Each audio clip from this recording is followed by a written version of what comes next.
Hello guys, welcome to my channel again. आपने देखा तो होगा कि मैंने एक शुरू किया है जिसमें मैं स्टॉक स्पेसिफिक स्ट्रैटेजीज बताती हूँ, जिसमें फंडामेंटल और टेक्निकल दोनों का ट्रिगर्स है और दोनों का करेक्ट ब्रांडिंग है, जो हमें अच्छा रनअप और फास्ट मोमेंटम दिखा सकता है, जो it is meant for very short term basis. तो एक स्टॉक मैंने एक वीडियो मैंने ऑलरेडी बना दिया था, दैट वाज ऑन इन्फोसिस, और इन्फोसिस ने मेरे सभी टारगेट को अचीव कर लिया। मेरा लॉन्ग टर्म टारगेट है वो अभी भी इंटैक्ट है। अगर किसी ने होल्ड किया है तो you can keep it in your portfolio. बहुत अच्छा सही वैल्यूएशंस पे मिल रहा है और नीचे गिरावट में आप ऐड भी कर सकते हो। तो आज हम क्या देखने वाले हैं इस वीडियो में? तो इस वीडियो में मैं 4 स्टॉक्स ऐसे बताऊंगी जिसमें एक नज़दीक में ही कुछ ऐसा बड़ा ट्रिगर मिल गया, फंडामेंटल ट्रिगर हमको, और जो कि स्टॉक को बहुत ऊपर तक ले जा सकता है। और वो स्टॉक्स में लार्ज कैप भी होगा, मिड कैप भी होगा और स्मॉल कैप भी होगा। तो आप अपने पोर्टफोलियो में फॉर वेरी शॉर्ट टर्म रख सकते हो। फंडामेंटल ट्रिगर तो है ही, फंडामेंटल मोमेंटम तो है ही, पर टेक्निकल उसका स्ट्रक्चर कैसा है वो हम देख के एंट्री लेंगे और we can keep it in our portfolio and earn good profit. तो आज ऐसा कौन सा ट्रिगर होगा, तो ये वीडियो पूरा अंत तक देखिए। धीरे धीरे एक के बाद एक मैं बताती जाऊंगी। 4 stocks I am going to take. So ये मेरा जो सीरीज है उससे आप लर्न भी कर सकते हो, आप अर्न भी कर सकते हो, पर अपना रिस्क मैनेजमेंट खुद देखिए और अपने फाइनेंशियल में जो भी एडवाइजर है उनकी एडवाइस लेके ही काम करिए। ये मेरा ओपिनियन है। तो और अगेन, अगर मेरा चैनल अच्छा लगता है तो मैं आपको गाइड भी करती हूँ मॉर्निंग में मार्केट आउटलुक के साथ, और इसमें थोड़ा थोड़ा जैसे जैसे टाइम मिलेगा मैं बढ़ाती जाऊंगी टाइम, और मैं लाइव में स्टॉक्स भी दूंगी। और वन मोर थिंग कि आप मेरे कम्युनिटी ग्रुप में ऐड हो जाइए। मुझे बीच में टाइम मिलता है तो कभी कभी मैं उसमें भी ट्रेड डाल देती हूँ, तो आपका लर्निंग अर्निंग सब कुछ हो जाता है। तो प्लीज़ मेरी चैनल से कनेक्टेड रहिए और लाइक शेयर और सब्सक्राइब ज़रूर करिएगा। तो चलिए चलते हैं अभी हम लोग चार्ट पे। मैं कौन से स्टॉक्स डिस्कस करना चाहूँगी on the basis of what fundamental event. तो फंडामेंटल इवेंट कल ही बजट कंप्लीट हुआ है और एक बड़ा न्यूज़ सामने आया है। तो वो बड़ा न्यूज़ क्या है? तो गोल्ड में जो भी इम्पोर्ट ड्यूटी थी उसको डिक्रीज कर दी गई है और ये बहुत टाइम के बाद हुआ है। तो इसका इम्पैक्ट कौन से स्टॉक पे रह सकता है और कौन से स्टॉक ऐसे होंगे जो हमारे पोर्टफोलियो में अगर है तो अच्छा मुनाफा दे सकता है। तो 4 stocks I am going to discuss. One is large cap Titan, second will be Goldiam, third will be PC jewellers जो बहुत टाइम से नहीं चला है, और fourth will be Samco gold. तो ये 4 स्टॉक्स में अभी डिस्कस करूंगी। एक स्टॉक और भी रह गया, TBZ, that is Tribhuvandas Bhimji jewellers. तो ये सभी के स्टॉक्स के मैं चार्ट्स एक के बाद एक खोलूंगी और आपको मैं उसका लेवल बताऊंगी, जो अगले आने वाले टाइम के लिए, अगले 2-3 महीने के लिए एटलीस्ट एंड तक भी आप रख सकते हो। तो it will give you good profit.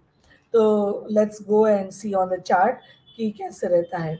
तो let me share my screen first. तो फर्स्ट जो रहेगा वो टाइटन। मैं टाइटन डिस्कस करना चाहूँगी। सभी मैं कैश के प्राइस ही दिखाती हूँ आपको, तो ये आप ध्यान में रखिए।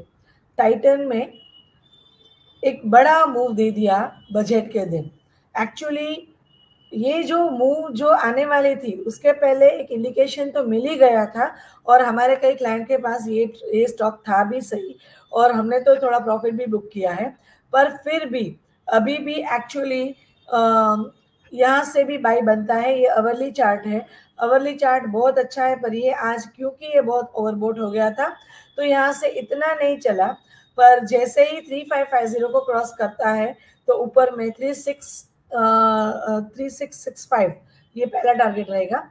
डेली चार्ट में मैं दिखाती हूँ, 3550 को क्रॉस करने के बाद आपको लेना है और उसमें ऊपर का टारगेट रहेगा 3783, जो कि ये बॉलिंजर बैंड का लेवल है।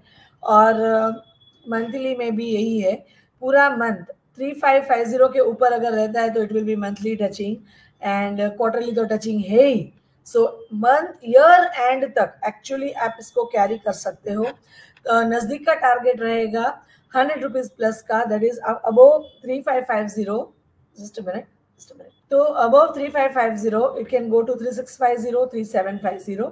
तो ये नज़दीक का टारगेट मैं बताती हूँ, बहुत बड़ा टारगेट नहीं बताती हूँ एक्चुअली। टाइटन तो ये भी, टाइटन का पोजीशन बन सकता है कि final target it can be around 4343, पर वो तो उसके लिए तो बहुत टाइम आपको अपने पोर्टफोलियो में रखना पड़ेगा। सेकेंड स्टॉक में जो बताऊंगी वो आपको, वो है गोल्डियाम। गोल्डियाम इंटरनेशनल का भी एक क्वार्टरली चार्ट है और ये भी टचिंग का सेटअप दिखा रहा है। 196 का हाई बनाया था, बाद में थोड़ा नीचे आके 186 तक आया है। पहले अवली चार्ट देख लेते हैं इसका। तो 60 मिनट्स में भी सेम चार्ट है। तो 196 के ऊपर जाने के बाद आपको लेना है, और अगर थोड़ा गिरावट में मिलता है तो 178 के पास भी आप ऐड कर सकते हो। डेली चार्ट में 196 के ऊपर जाने के बाद आपको लेना है। वीकली में आप देख सकते हो जस्ट क्रॉसओवर आया है, तो इसको आप अपने पोर्टफोलियो में रख सकते हो आराम से, कोई प्रॉब्लम नहीं है। और मंथली चार्ट में टारगेट रहेगा 216 का, जो नज़दीक का टारगेट है 196 के ऊपर जाने के बाद, और उसके ऊपर जाने के बाद तो ऊपर में 230 तक का टारगेट आएगा। तो ये हो गया गोल्डियाम इंटरनेशनल। थर्ड विल बी टीवीजेड, त्रिभुवन दास भीमजी जवेरी। ये मेरा बताती हूँ मैं आपको 60 मिनट्स का चार्ट। सेम चार्ट ही दिखेगा, सेम पैटर्न दिखेगा एक्चुअली सभी में। और इसमें भी प्राइस अभी 156 चल रही है, 161 के ऊपर जाने के बाद आपको लेना है। और डेली चार्ट में ये it is moving along the band, और वीकली में भी जस्ट क्रॉस ओवर आया है, और मंथली में भी 163 इज द हाईएस्ट लेवल। सो उसके ऊपर जाने के बाद आपको लेना है। हाँ, तो ये तो एक्चुअली ईयरली टचिंग है। तो अगर पूरे इस साल भर भी अगर आपको कैरी करना है तो 100 rupees will be your stop loss, और पूरे साल के लिए आप ये अपने पोर्टफोलियो में कैरी कर सकते हो। So this is my view on TBZ jewellers. Third is PC jewellers, जो थोड़ा एक्चुअली स्टॉक चला नहीं था, पर अभी वो सर्किट टू सर्किट चल रहा है। आप अगर देख सकते हो यहाँ से, अगर मैं कैंडलस्टिक्स कर देती हूँ तो हर रोज सर्किट लगती है। आप देखो यहाँ से from 66 it has reach to 77। क्योंकि ये सर्किट वाला स्टॉक है तो चलता भी इतना फास्ट है, और जब गिरता है तो थोड़ा प्रॉब्लम होता है। तो अपने रिस्क मैनेजमेंट के हिसाब से बाई करिए। 66 will be your stop loss, और ऊपर जाने के बाद 77 के ऊपर जाने के बाद आपको लेना है, और ऊपर में आपको 119 तक का टारगेट नज़दीक का मिल सकता है। तो ये बात हो गई टीवीजेड की। ये ऐसे स्टॉक्स है जो आपने देखा था, आरईसी, पीएफसी, फिर बेल, एवरीथिंग जो नीचे से चला था, बहुत नीचे से चला था, ये यही चीज दिखा रहा है। सो कॉन्फिडेंटली मैं कह सकती हूँ कि ये आप अपने पोर्टफोलियो में रख सकते हो, और you can carry with your portfolio and with your I mean in your portfolio with your risk management. तो ये सभी स्टॉक्स है जिनमें आप मुनाफा, अच्छा मुनाफा कमा सकते हैं। तो अगली बार मैं वापस लेके आऊँगी कुछ नया लेके, इसको आप फॉलो करिए और लर्निंग एंड अर्निंग दोनों एंजॉय कीजिए। Thank you.